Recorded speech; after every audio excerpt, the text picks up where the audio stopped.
So, hello people, welcome back to my channel Mechanism Wala. So today we are going to get Maha revision. So let's begin with the lesson Hydrocarbons, and in which we'll study alkanes.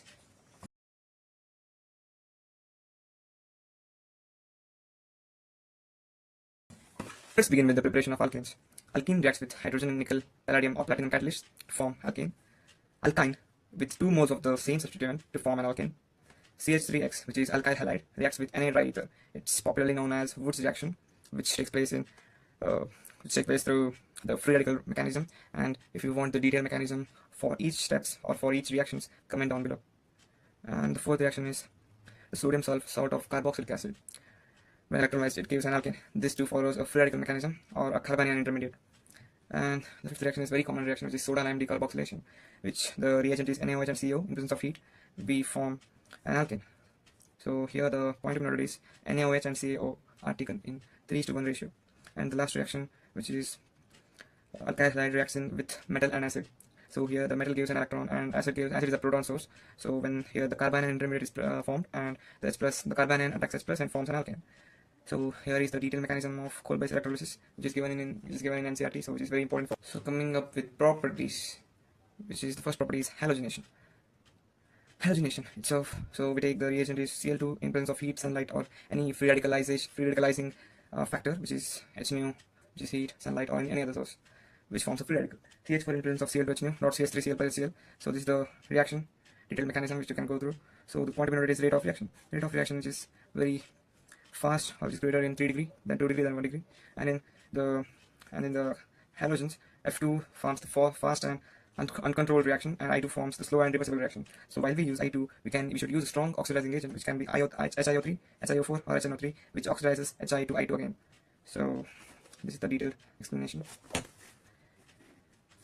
So the collision frequency, which is very important for the JEE exams, which is when we halogenate chlorine or bromine, we need to remember the collision frequency, which is 1:3, 3.8:5 for chlorine. That this ratio implies it is very selective. I mean, it's less selective, and it is more reactive. But on the other case, Br2 is more selective and less reactive. So the Br2 doesn't get you in trouble, because whenever Br2 is using halogenation reaction, you just stabilize the radical, which is 3 degree greater than 2 degree greater than 1 degree. But in case of Cl2, you need to apply the collision ratio. For an example, halogenating an alkane, which is 2 degree alkane, which is secondary alkane, an alkane. So these two carbons are the same, so we're considering it as primary carbon, and this as primary dash carbon, and this as secondary, and this as tertiary.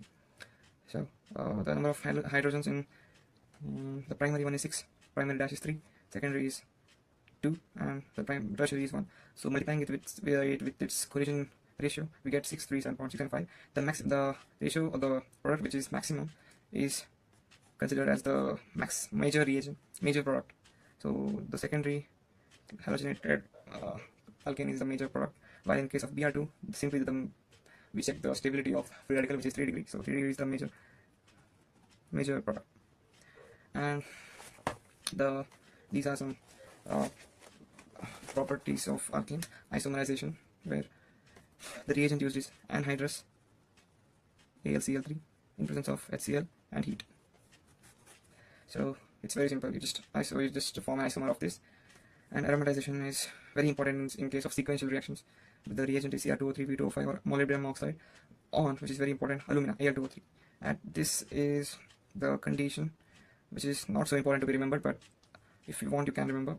And here hexane is taken to form benzene. If you take heptane, it will form toluene. So the next reaction is combustion reaction. Complete forms CO2, and incomplete forms carbon dioxide or carbon monoxide, or simply carbon solid.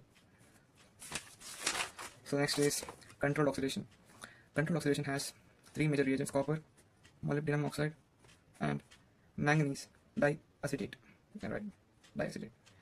So when you use copper, it forms alcohol. When you use molybdenum oxide, it forms aldehyde, and when you use manganese diacetate, it forms carboxylic acid. So next, the pyrolysis. You just need to remember heating in absence of air, which is very important. Heating in absence of air. it forms higher alkane to lower, it converts higher alkane to lower alkane. So controlled oxidation, the another selective oxidation, KMnO4 oxidizes 3 degree alkane to alcohol. A reaction with steam, which is CH4SO2 H2O, in presence of nickel catalyst at 1270 Kelvin, it forms CO, which is also called as syngas or water gas. So up to here, alkenes finish.